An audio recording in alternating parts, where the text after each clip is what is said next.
This is a Fox News alert. Japan is rushing to prevent a nuclear meltdown. Now, that massive quake is now threatening to cause a possible nuclear meltdown at a power plant located in northeast of Tokyo.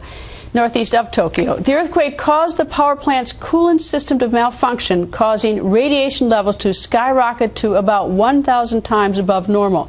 The Japan nuclear plant is in a state of emergency. Now, in total, 5 reactors within 2 plants have been declared a state of emergency. Thousands of people have now been told to get out, to evacuate. Joining us is James Acton, a physicist who examined a Japanese nuclear plant that spilled radioactive material after an earthquake in 2007. He's also an associate in the nuclear policy program at the Carnegie Endowment. Nice to see you. All right. How serious is this? Well, you know, anytime you have a release of radiation into the environment, it's serious. But if this accident doesn't get any worse, then there's not likely to be significant damage to people or to the environment. If, however, they can't get the cooling system up and running and the fuel starts to melt, then you could have a very significant release of radiation, and then we could have a major nuclear accident on our hands. Well, the thing that's distressing is that it didn't cool down like it should. Then there was a redundancy, a backup cooling system that has failed.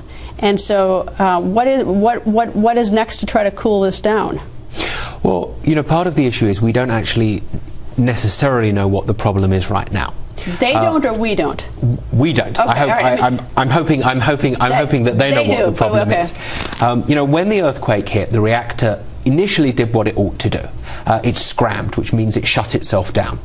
But there's a large amount of radioactivity in the core, and that still produces a lot of heat, even after the reactor has been shut down.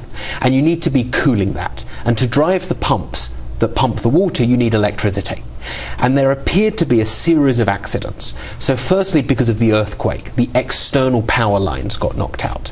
Then the on-site diesel generators, for reasons that I don't think we understand, stopped working. Those are both very bad signs. It's a very bad sign. Okay. And that only left the batteries on site, and we're not sure how many batteries there are and exactly what the state of them is. So if the problem is only a lack of power, then they have to get some form of power back into the plant to drive the pumps to cool it down. If those batteries aren't working, then what? Well, if they can't restore power, or if there's actually damage to the coolant systems, and as I emphasise, you know, we don't actually know what the problem is, then the temperature in the reactor is going to start to rise. And eventually, the metal outside bits of the fuel are going to start to melt. And that's going to expose the radioactive fuel pellets to the water inside the reactor. And when that happens, then the water that gets turned into steam that's now being vented into the environment, rather than being very slightly radioactive, could become highly radioactive. And this is the worst case scenario. I mean, I want to emphasize that we're not there yet. There's a range of possible outcomes to this crisis. All right, you use the term eventually. What's eventually? I mean, what's the clock? What's the time on this? Well, you know, it could be anywhere from hours to days. There's a lot of unknowns in this. We don't know what the problems is. We don't know what the state of the core is at the moment. So it's very, very hard to put a specific time on this, but this could be anywhere from hours to days. You know, in the case of the 3 Mile Island accident, the crisis actually kind of unfolded over the course of 2 or 3 days. Now, the causes of the accident of 3 Mile Island and the Fukushima accident are quite different, but the result, which is a problem of trying to cool the core, is actually relatively similar.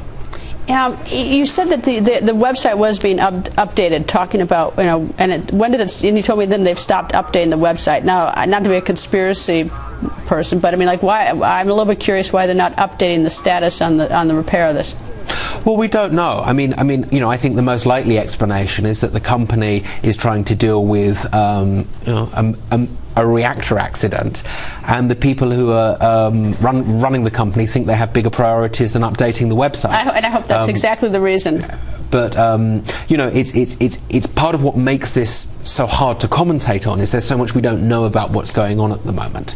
But I mean, I think the bottom line is that if they stabilise the reactor as it is, and there is slightly radioactive steam being let out, then there's not going to be very much damage, if any. If there's a reactor melt, then you know, we potentially have one of the 2 or 3 most serious nuclear accidents in history on our hands. James, thank you.